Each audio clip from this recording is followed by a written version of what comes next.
بسم اللہ الرحمن الرحیم۔ السلام علیکم۔ عشق کا شین بائے علیم الحق حقی۔ مجذوب یوں تیز قدم اٹھاتا چل رہا تھا جیسے کہیں پہنچنے کی جلدی ہو، پھر وہ ایک دم سے بیٹھ گیا، ساکت ہو گیا۔ اس کے جسم میں تو کجا کپڑوں میں بھی جنبش نہیں تھی، حالانکہ خاصی تیز ہوا چل رہی تھی۔ ٹھاکر پرتاپ سنگھ تیزی سے آگے بڑھا، نہ جانے کیوں وہ پریشان ہو گیا تھا۔ مجذوب اس سے کوئی 20 قدم دور تھا۔ ٹھاکر اس کے پاس پہنچا اور اس کے آگے کی طرف پھیلے ہوئے ہاتھ کو چھو کر دیکھا۔ وہ حیران ہو گیا، مجذوب کا ہاتھ برف کی طرح سرد ہو رہا تھا۔ ٹھاکر سیدھا کھڑا ہوا اور اس نے مجذوب کو غور سے دیکھا۔ اس کا دل تعصب سے بھر گیا۔ مجذوب کے سینے میں سانسوں کا تموج بھی نہیں تھا۔ اس نے سوچا، یہ تو کوئی اچھا شگن نہیں۔ آج کے شبھ دن تو ایسا نہیں ہونا چاہیے تھا، اور ہونا تھا تو کم از کم یہاں نہ ہوتا۔ مجذوب کا چہرہ اور ہاتھ پیر دھول میں اٹے تھے۔ اس کا کرتا جگہ جگہ سے پھٹا ہوا تھا، اور پاجامے سے اگر پیون نکال دیے جاتے تو شاید کچھ بھی نہ بچتا۔ اس کے سر کے بالوں اور بڑی ہوئی بے ترتیب داڑھی میں نام کو بھی سیاہ بال نہیں تھا، لیکن اس کا چہرہ جوان تھا، بلکہ اس پر بچوں کی سی معصومیت تھی اور اس کی آنکھیں بند تھی۔ ٹھاکر بڑا دبدبے والا آدمی تھا، لیکن اس کے چہرے کو دیکھ کر مرعوب ہو گیا۔ وہاں مرنے کے بعد بھی عجیب طرح کا جاہ و جلال تھا۔ چہرے کا ایک ایک نقش ڈانٹتا گرجتا محسوس ہو رہا تھا، مگر اسی لمحے ٹھاکر کے دماغ میں ایک شک نے سر ابھارا۔ آدمی یوں تو نہیں مرتا، اگر یہ مر گیا ہے تو اس کا جسم ڈھلکا کیوں نہیں؟ یہ خیال آتے اس نے ہاتھ بڑھا کر مجذوب کی پیشانی کو چھوا، لیکن وہ بھی برف کی طرح سرد تھی۔ پھر اگلے ہی پل اس سرد پیشانی میں جیسے بجلی کا بے حد طاقتور کرنٹ دوڑ گیا۔ ٹھاکر کو بہت شدید جھٹکا لگا۔ وہ بے ساختہ بلا ارادہ 2 قدم پیچھے ہٹ گیا۔ اس کے ہاتھ میں ایسی سوزش ہو رہی تھی جو جلنے پر ہوتی ہے۔ اس نے گھبرا کر اپنے ہاتھ کو دیکھا۔ اسے یقین تھا کہ وہاں جلنے کا نشان ہوگا، مگر وہاں تو کچھ بھی نہیں تھا۔ چند لمحوں میں سوزش ختم ہوگی اور اس کی گھبراہٹ بھی بتدریج دور ہوگی۔ اسے یقین ہو گیا کہ مجذوب مرا نہیں ہے بلکہ زندہ ہے، مگر اب وہ مجذوب کی طرف دیکھنا نہیں چاہتا تھا۔ اس طرف سے توجہ ہٹی تو اسے احساس ہوا کہ اندھیرا چھا رہا ہے۔ ابھی اس طرف آتے ہوئے اس نے دیکھا تھا کہ سورج دیوتا اپنی کرنوں کی فوجیں سمیٹ کر دوسری طرف چڑھائی کرنے کے لیے چلا جا رہا ہے، اور اب اس کے تاراج کیے ہوئے آکاش پر اس کے قدموں سے سرخ نشان بھی مٹے جا رہے تھے۔ اندھیرا کسی بہت بڑے باز کی طرح پر پھیلائے دھرتی پر اترا چلا آ رہا تھا۔ نہ چاہتے ہوئے بھی ٹھاکر کی نظر مجذوب کے چہرے کی طرف اٹھی، اور اس نے سوچا کہ واپس لوٹ جائے۔ وہ جو سمجھ کر آیا تھا یہ پراسرار مجذوب وہ نہیں تھا، مگر دوسری نظر میں اسے لگا کہ یہ وہی ہے۔ یہ عجیب معمہ تھا۔ اب ٹھاکر کو خیال آیا کہ وہ اپنی حویلی سے نکل کر کھیتوں سے گزر کر اس طرف آیا ہی کیوں تھا۔ اس کی کوئی تک ہی نہیں تھی۔ حویلی مہمانوں سے بھری تھی، باہر پکوان تیار ہو رہے تھے، گاؤں بھر میں میلے کا سماں تھا، اسے تو وہاں موجود ہونا چاہیے تھا۔ مگر دل میں ایک لہر سی اٹھی تھی اور وہ بہتا ہوا حویلی سے نکلا تھا اور کھیتوں کی طرف چل دیا تھا، اور اس کے قدم وہاں بھی نہیں رکے تھے، وہ بے اختیار بڑھ رہے تھے۔ اس وقت بھی اس نے سوچا تھا کہ آخر وہ کہاں جا رہا ہے۔ اسے واپس جانا چاہیے، لیکن خواہش اور کوشش کے باوجود وہ خود کو روک نہیں سکا تھا۔ قدم تھے کہ بہے جا رہے تھے۔ اس کی سمجھ میں نہیں آ رہا تھا کہ وہ کہاں جا رہا ہے اور کیوں جا رہا ہے۔ اسے خوب یاد تھا، وہ سامنے غروب ہوتے سورج کو دیکھ رہا تھا۔ پھر اچانک اسے وہ مجذوب دکھائی دیا۔ وہ اچانک ہی نمودار ہوا تھا، اس لیے کہ سامنے حد نظر تک کوئی رکاوٹ نہیں تھی، کوئی ایسی آڑ، ایسا موڑ نہیں تھا جہاں سے وہ سامنے آتا۔ اس نے سوچا کہ اس کی کیفیت ہی کچھ عجیب تھی۔ ممکن ہے اس نے مجذوب کو دیکھ کر بھی نہیں دیکھا ہو۔ کوئی جادو تو نہیں ہو سکتا، اور مجذوب زمین سے تو اگنے سے رہا۔ مجذوب بہت دور تھا، اتنا دور کہ نہ اسے اس کے چہرے کے نقوش نظر آ رہے تھے، نہ اس کا کرتا پھٹا ہوا دکھائی دے رہا تھا۔ ایسے میں اسے مجذوب کیوں سمجھ رہا ہے؟ اسے تو اس کو کوئی جوگی سمجھنا چاہیے تھا۔ اس معترضانہ سوال نے اس کے ذہن میں سر اٹھایا۔ ہونا تو نہیں چاہیے تھا۔ سچ یہ تھا کہ مجذوب وہ سمجھتا تھا۔ بہت برس پہلے زمانہ تعلیم میں اس نے ایک ایسے شخص کو دیکھا تھا جو دنیا اور مافیا سے بے خبر تھا۔ تب اس کے ہم جماعت مسلمان دوست امان اللہ نے اسے بتایا تھا کہ ایسے لوگ صاحب حال ہوتے ہیں اور مجذوب کہلاتے ہیں۔ برسوں پرانا وہ حوالہ اس کے ذہن میں محفوظ نہ ہوتا تو شاید وہ اسے جوگی ہی سمجھتا، سو اس کے اندر موجود یقین نے اس سوال کو بجبر مٹا دیا۔ پھر اس یقین کے اندر سے ایک اور یقین نے سر ابھارا۔ اس نے سوچا یہ وہی بزرگ ہستی ہے جسے اس نے ٹھیک 1 سال پہلے خواب میں دیکھا تھا۔ اس یقین کے ساتھ ہی پچھلے معترضانہ سوال نے پھر سر اٹھانے کی کوشش کی۔ یہ کیسے سوچا جا سکتا ہے کہ یہ وہی بزرگ ہے جبکہ آنے والے کا چہرہ تک دکھائی نہیں دے رہا ہے؟ اندر کے یقین نے پھر اس سوال کے سر پر دھپ سے ہاتھ مار دیا۔ خاموش، بے ادب، یہ وہی ہے۔ اس کے ساتھ ہی ٹھاکر کے قدم جیسے زمین میں گڑ گئے۔ آگے بڑھنے کی وہ لہر غائب ہو گئی جو اسے یہاں تک کھینچ کر لائی تھی۔ وہ مجذوب کو آگے بڑھتے دیکھتا رہا۔ مجذوب کے چہرے کے نقوش واضح ہوئے تو اس نے دل میں کہا، نہیں، یہ وہ خواب والا بزرگ نہیں ہے۔ یہ ایک بات بھی عجیب تھی، ہر شخص بارہا کسی نہ کسی اجنبی کو خواب میں دیکھتا ہے، سو کر اٹھتا ہے تو وہ چہرہ اسے یاد نہیں ہوتا، یاد بھی ہو تو تھوڑی دیر میں محو ہو جاتا ہے۔ لیکن ٹھاکر پرتاپ سنگھ نے 1 سال پہلے جس بزرگ کو خواب میں دیکھا تھا اسے اس کا چہرہ اب بھی یاد تھا۔ وہ جب تصور کرتا اس کا جیتا جاگتا چہرہ اس کے سامنے آ جاتا، چہرے کے ہر نقش اور تاثر سمیت۔ اس لیے تو اس نے جان لیا تھا کہ یہ مجذوب وہ نہیں ہے۔ مگر مجذوب 2 قدم آگے آیا تو ٹھاکر کو لگا یہ وہی بزرگ ہے۔ اگلے لمحے اس نے نفی کر دی۔ شاید کسی خاص زاویے سے وہ اس بزرگ جیسا لگتا تھا، شاید کوئی مشابہت تھی ان دونوں میں، مگر دور کی۔ اور پھر مجذوب اچانک بیٹھ گیا تھا۔ مر گیا تھا؟ ٹھاکر، تم یہاں کیوں آئے ہو؟ یہ آواز سن کر ٹھاکر اچھل پڑا۔ سوچوں کا تسلسل ٹوٹا۔ اس نے سر اٹھا کر دیکھا۔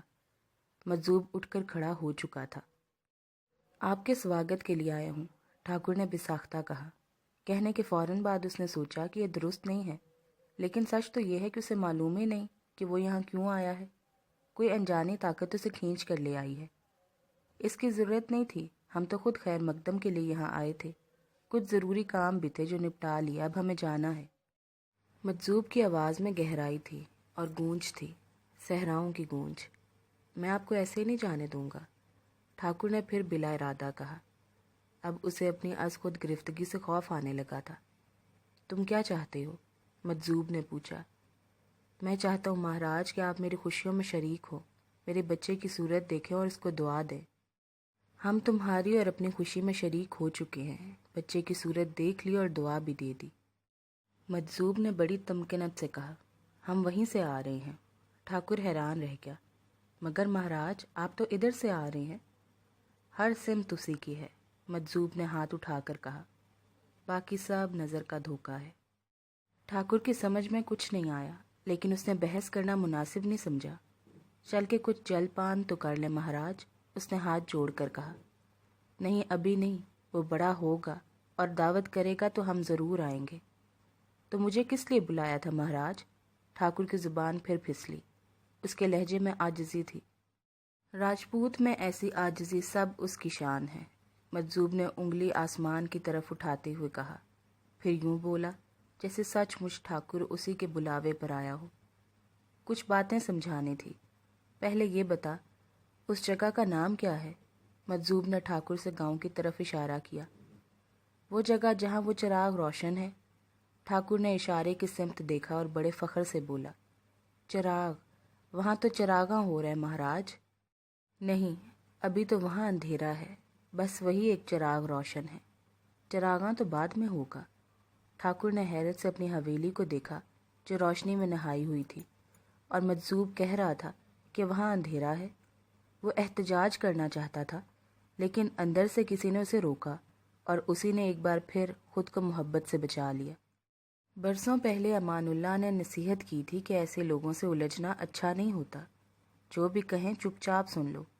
وہ میرا گاؤں ہے مہاراج، اس نے کہا، اس کا نام ٹھاکروں کی گڑی ہے۔ نہیں رہے گا، نہ یہ گاؤں، نہ یہ نام، یہ اجڑ جائے گا، پھر دوبارہ آباد ہوگا اور اس کا نام حق نگر ہوگا، بڑی رونق ہوگی یہاں۔ ٹھاکر کو برا تو بہت لگا، مگر وہ برداشت کر گیا۔ دیکھ، میری باتیں غور سے سن اور بھولنا مت، مجذوب نے ٹھاکر سے کہا۔ وہ چراغ جس نے روشن کیا ہے اس کی حفاظت بھی وہی کرے گا، لیکن تو اس کے سامنے ہوا کے لیے آڑ بن کر کھڑا ہوگا تو تیرا ہی بھلا ہوگا۔ چراغ کو تو روشن ہی رہنا ہے، اسے کوئی نہیں بجھا سکتا۔ ٹھاکر کی سمجھ میں کچھ نہیں آیا، مگر اس نے عاجزی سے کہا، میں سمجھ گیا مہاراج۔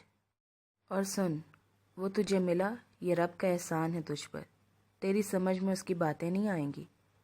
تو نہ اس سے بحث کرنا اور نہ سختی کرنا اس پر، اسے کسی بات سے مت روکنا، اس کی بات مان لیا کرنا، اس کا دل میلا نہ ہونے دینا، اس کا بھن کر رہنا، تیرا ہی بھلا ہے اس میں، جان دے دینا اس کے لیے، پھر تیرا کھوٹا سکہ بھی اشرفی کے مول چل جائے گا۔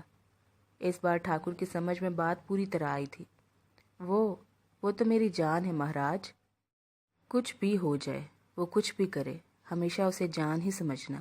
مجذوب کا لہجہ سخت ہو گیا۔ بس اب چلا جا، وہاں حویلی میں تیری ضرورت ہے، وہاں ڈھونڈ پڑی ہے، تیرا بچہ کھو گیا ہے۔ ٹھاکر کے ہوش اڑ گئے۔ میرا بچہ؟ گھبرا مت، مجذوب نے ہاتھ اٹھا کر کہا، تیرا بچہ محفوظ ہے، وہ اس کمرے میں ہے جسے اس کے لیے مخصوص کر دیا گیا ہے، اب وہی اس کا کمرہ ہے، جب تک وہ اس حویلی میں ہے اس کمرے میں رہے گا۔ ٹھاکر کا راجپوتی خون جوش کھا گیا۔ یہ کیسا مذاق ہے؟ 22 سال بعد اسے بیٹا ملا تو اس کے فیصلے دوسرے لوگ کر رہے، اسے بتایا جا رہا ہے کہ اس کی اپنی حویلی میں اس کے بیٹے کو کس کمرے میں رہنا ہے۔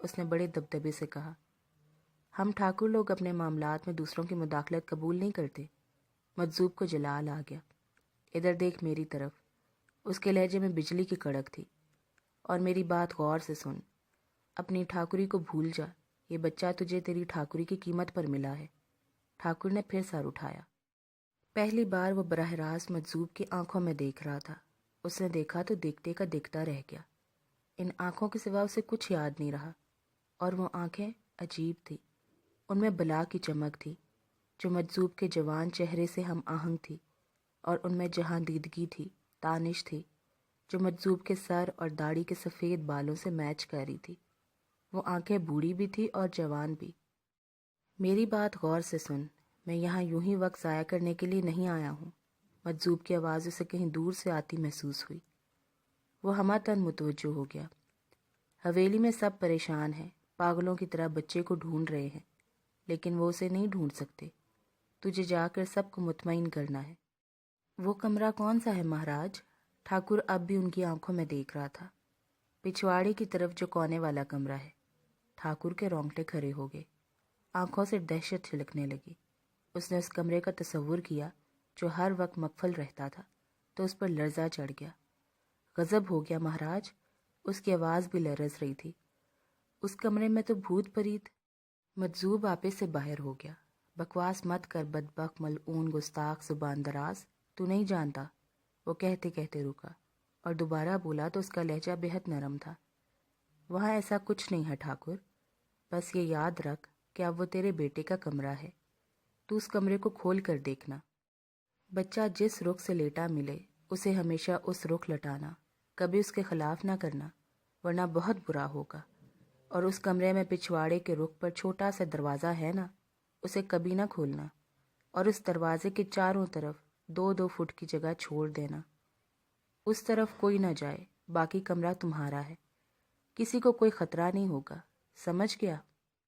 اس کمرے کا تصور کر کے ٹھاکر کا دل لرزا جا رہا تھا، پھر بھی اس نے دل کڑا کر کے کہا، میں سمجھ گیا مہاراج۔ اور سن، تیرا بیٹا ضدی نہیں ہوگا، لیکن کبھی ضد کرے تو اس کے خلاف نہ کرنا، اس کی ضد پوری کر دینا۔ نشانیاں نظر آتی رہیں گی، اس کو مانتے رہنا، اور ہاں، وہاں شہد ملے گا، وہ بچے کو چٹاتے رہنا۔ حواس باختہ ٹھاکر نے اس بات میں سر ہلایا، پھر ذہن میں اٹھنے والا ایک سوال اس کی زبان پر آ گیا۔ تم وہ کہتے کہتے رکا۔ وہ مسئلہ کہنا چاہتا تھا، لیکن اس کے اندر کی کسی قوت نے اسے ٹوک دیا کہ یہ مناسب نہیں ہوگا۔ اس نے جلدی سے تصحیح کی، تم مسلمان ہو مہاراج؟ مجذوب مسکرایا، ہم مسلم ہیں، اللہ کے فرما بردار۔ بچہ تو ہمارا ہی ہے نا مہاراج؟ ٹھاکر کے لہجے میں اندیشے تھے۔ وہ خوش نصیب ہے ٹھاکر پرتاپ سنگھ، وہ نہ تمہارا ہے اور نہ ہمارا ہے، وہ اس کا ہے جس کا ہر بندے کو ہونا چاہیے، لیکن بد نصیب اس کو چھوڑ کر سب کے ہو جاتے ہیں، بس اس کے نہیں بنتے۔ اچھا اب تو جا۔ ٹھاکر کو اب حویلی کی فکر تھی، وہاں کی پریشانی کا خیال تھا۔ وہ جانے کو بےتاب تھا، چنانچہ جانے کے لیے پلٹا، مگر مجذوب کی آواز نے اس کے پاؤں پکڑ لیے۔ ایک آخری بات، میرے متعلق کبھی کسی کو نہ بتانا، ہاں ضروری ہو تو بیوی کو بتا سکتا ہے۔ جو حکم مہاراج، بس اب چلا جا اور میری ہر بات یاد رکھنا، بھولنا مت۔ ٹھاکر پلٹ کر تیز قدموں سے گاؤں کی طرف چل دیا۔ اس کا بس چلتا تو وہ بھاگنے لگتا۔ کچھ دور جانے کے بعد اس نے پلٹ کر دیکھا، مگر وہاں مجذوب کا نام و نشان بھی نہیں تھا۔ وہ کھلا میدان تھا اور اب اتنا اندھیرا بھی نہیں ہوا تھا کہ مجذوب نظر نہ آتا، لیکن وہ جیسے نمودار ہوا تھا ویسے غائب بھی ہو گیا تھا۔ گاؤں کی طرف کچھ اور بڑھنے کے بعد ٹھاکر کو ایسا لگا کہ جو کچھ اس نے دیکھا جاگتی آنکھوں کا خواب تھا۔ پھر اسے خیال آیا کہ مجذوب کو اس کا نام بھی معلوم تھا۔ چنانچہ اس کا یہ خیال اور بھی پختہ ہو گیا۔ اس کے قدم سست پڑ گئے۔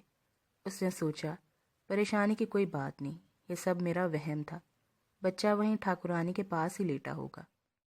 مگر وہ گاؤں میں داخل ہوا تو اسے دور ہی سے احساس ہو گیا کہ وہاں غیر معمولی صورتحال ہے۔ لوگ پریشانی میں ادھر سے ادھر بھاگ رہے تھے۔ حویلی میں بھی بھگدڑ کا سما تھا۔ اس کے قدم پھر تیز ہو گئے۔ ٹھاکرانی رنجیتا کا عجیب حال تھا۔ مختلف اور متضاد کیفیات تھی جو اس کے اندر گھل مل گئی تھی۔ وہ تھکن سے چور تھی، خوشی اور طمانینت سے سرشار تھی، ایسی طمانینت جس کا اس نے کبھی تصور بھی نہ کیا تھا۔ اسے تکلیف بھی ہو رہی تھی مگر اس کا احساس سادہ نہیں تھا۔ ابھی ذرا دیر پہلے کمرہ لوگوں سے بھرا ہوا تھا۔ دور دور سے ان کے رشتہ دار یہاں آئے ہوئے تھے۔ دن سے مہمانداری چل رہی تھی اور جشن کی تیاریاں ہو رہی تھی، اور ابھی تھوڑی دیر پہلے سب بچے کو دیکھنے اور اسے بدائی دینے کے لیے جمع ہوئے تھے۔ وہ خوشی اور فخر میں تکلیف کو بھی بھول گئی تھی۔ وہ بدائیاں لے رہی تھی۔ ٹھاکر کا چہرہ دیکھ کر اسے بہت خوشی ہوئی تھی۔ وہ جیسے پھر سے جوان ہو گیا تھا۔ ٹھاکر اور سب مہمان کمرے سے نکلے تو دائی راجو نے اسے لٹا دیا۔ اسے اچھا لگا کیونکہ بیٹھے بیٹھے اسے تھکن ہو گئی تھی۔ میں جا رہی ہوں مالکن، دائی نے اس سے کہا، ذرا گھر کو بھی دیکھ لوں، بس ترنت آ جاؤں گی۔ چلی جا، پر شانتا کو ادھر بھیج دے، ٹھاکرانی نے کہا۔ دائی راجو کمرے سے نکلی۔ ٹھاکرانی کی آنکھیں بند ہوئی جا رہی تھی، لیکن وہ غشی کی اس کیفیت سے لڑتی رہی جس میں اترنے کو اس کا جی بھی چاہ رہا تھا مگر بچہ اکیلا ہو جاتا، شانتا آ جائے تو۔ اور اگلے ہی لمحے شانتا کمرے میں آ گئی۔ وہ شاید کمرے کے باہر ہی تھی۔ دائی راجو کے نکلتے ہی آ گئی تھی۔ ٹھاکرانی نے اسے کونے میں فرش پر بیٹھتے دیکھا اور آنکھیں بند کر لی۔ اب وہ سکون سے سو سکتی تھی۔ ٹھاکرانی کو بالکل اندازہ نہیں تھا کہ غشی کی وہ کیفیت کتنی دیر رہی۔ اچانک اسے اپنے بچے کا خیال آیا۔ کوئی پریشانی کی بات تھی جو اس کی سمجھ میں نہیں آ رہی تھی۔ اس نے چونک کر آنکھیں کھولی۔ شانتا، او شانتا، اس نے پکارا۔ شانتا بجلی کی سی تیزی سے اٹھ کر اس کے پاس آئی۔ جی مالکن، ذرا چھوٹے ٹھاکر کو میرے پاس لٹا دے۔ ٹھاکرانی کی مسحری دیوار سے لگی تھی۔ بچے کا پنگوڑا اس کے برابر تھا۔ درمیان میں اتنی جگہ چھوڑی گئی تھی کہ ٹھاکرانی کو اٹھنے کی ضرورت پڑے تو مسحری سے اتر سکے۔ وہ چاہتی تو اٹھ کر بچے کو خود بھی اٹھا لیتی، لیکن ایک تو وہ نڈھال ہو رہی تھی، دوسرے راجو نے اسے 6 دن تک احتیاط کرنے کو کہا تھا۔ جی مالکن، شانتا نے کہا۔ ٹھاکرانی کی آنکھیں پھر مند گئی تھیں، لیکن شانتا کی چیخ سن کر وہ گھبرائی۔ اس کا دل دھک سے رہ گیا۔ کیا ہوا شانتا؟ جی وہ مالکن، وہ چھوٹے ٹھاکر۔ شانتا سے بولا نہیں جا رہا تھا۔ ٹھاکرانی سب کچھ بھول کر ایک دم سے اٹھ کر بیٹھ گئی۔ کیا ہوا چھوٹے ٹھاکر کو؟ اس نے گھبرا کر پوچھا۔ اس کا ایک ہاتھ سینے پر تھا۔ اس کی آنکھیں پوری طرح سے کھل گئی تھی، بلکہ پھٹ سے گئی تھی۔ شانتا بت بنی کھڑی تھی۔ اس کے ہونٹ ہل رہے تھے لیکن آواز نہیں نکل پا رہی تھی۔ کیا بات ہے، بولتی کیوں نہیں؟ ٹھاکرانی نے اسے ڈانٹا۔ وہ چھوٹے ٹھاکر یہاں نہیں ہے، شانتا نے بڑی مشکل سے کہا۔ ٹھاکرانی کو لگا اس کا دل بند ہو جائے گا۔ اس کا دم گھٹنے لگا۔ کیا بکتی ہے، یہیں تو تھے چھوٹے ٹھاکر، اس نے ڈوبتی آواز میں کہا۔ جھولا خالی پڑا ہے مالکن۔ ٹھاکرانی نے بہت تیزی سے سوچنے کی کوشش کی، مگر بات سمجھ میں آنے والی نہیں تھی۔ راجو گئی ہے تو بچہ یہیں تھا، ورنہ راجو شور مچا دیتی، اور راجو کے جانے کے 1 منٹ بعد شانتا کمرے میں آ گئی تھی، اور اس دوران وہ خود آنکھیں کھولے لیٹی رہی تھی۔ اس 1 منٹ میں بچہ کہاں جا سکتا ہے؟ کمرے میں دیکھو ادھر ادھر، اس نے شانتا سے کہا، لیکن کمرے میں ایسی کوئی جگہ تھی ہی نہیں۔ پھر بھی شانتا نے کمرہ چھان مارا۔ اس دوران ٹھاکرانی سوچتی رہی، مگر اسے کچھ بھی سجھائی نہیں دے رہا تھا۔ جا کے ٹھاکر جی کو بلا کر لا، ٹھاکرانی نے کہا۔